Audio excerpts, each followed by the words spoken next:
Who's the daddy?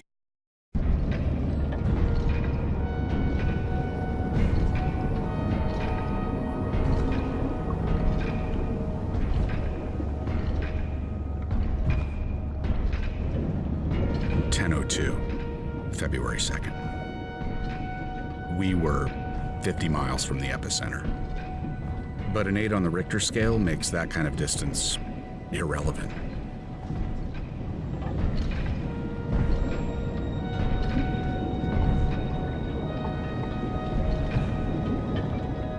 Hold up, something's off. You seeing this?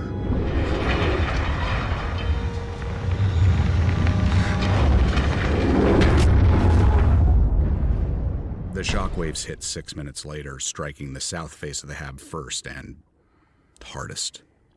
27 minutes in, with that kind of concussive force, even the sealed modules were compromised. After that came the ocean. By 10:33, only safe havens in a sub or one of the suits.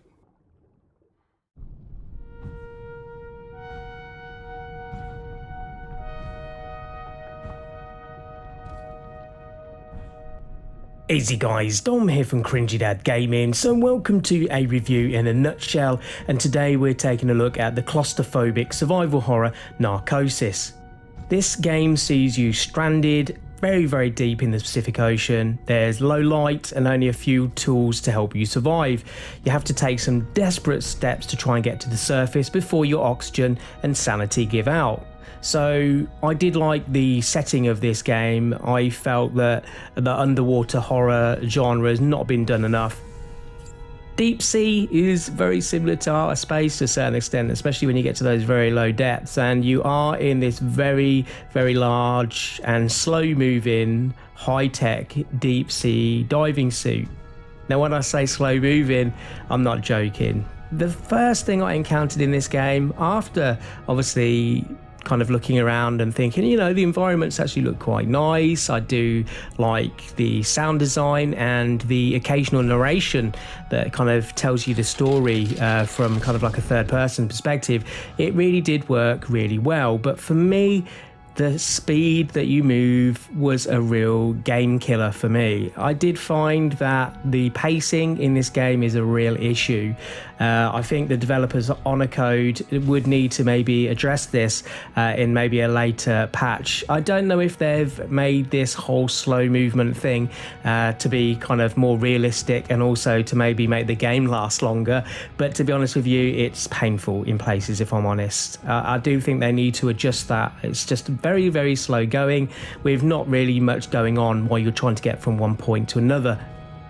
There's not really much hand holding either, and I think with the low visibility in some of these areas, it's kind of hard to see where you're going as well, with no real kind of map markers or any way of kind of being able to find your way of where you need to go. That for me was also a little bit of a pain in places as well.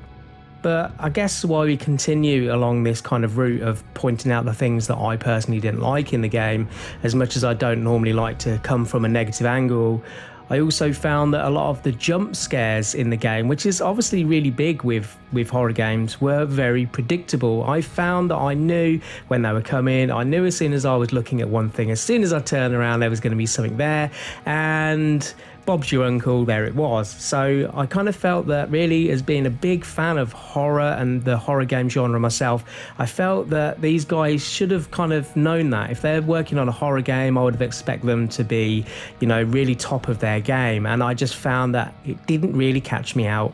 And that's what I want from a horror game. I want it to make me jump, and I want it to shock me. I want it to give me that rush of adrenaline. Unfortunately, it didn't within this game. For me, something else that added to the pacing in this game was the load screens. Now, the loading screens are something that you don't really want in an immersive horror story. The developers themselves say it's an immersive horror story, but unfortunately, it's not immersive, guys. When you're getting your game being broken up by these long load screens, it takes you away from the immersion.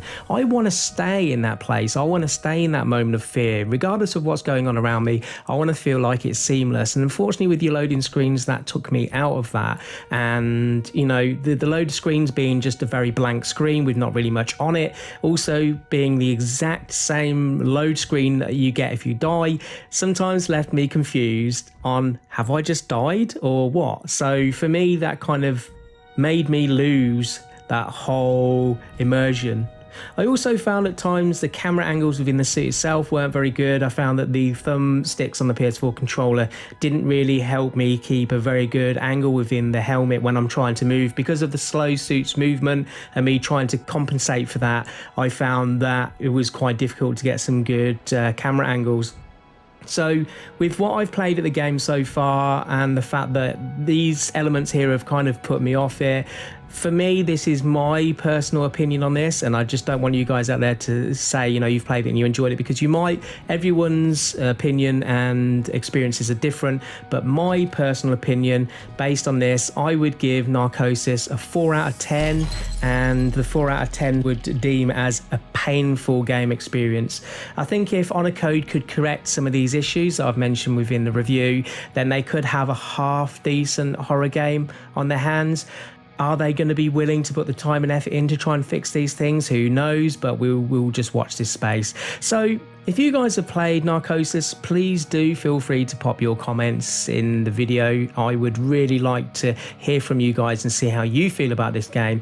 Now, I would just say at this point, let's just hope they can make some changes, because I think there's a good idea there, and I was a little bit let down, if I'm honest. So thanks for watching, guys. Don't forget to like, comment and subscribe, and I'll catch you on another video. Thanks for watching.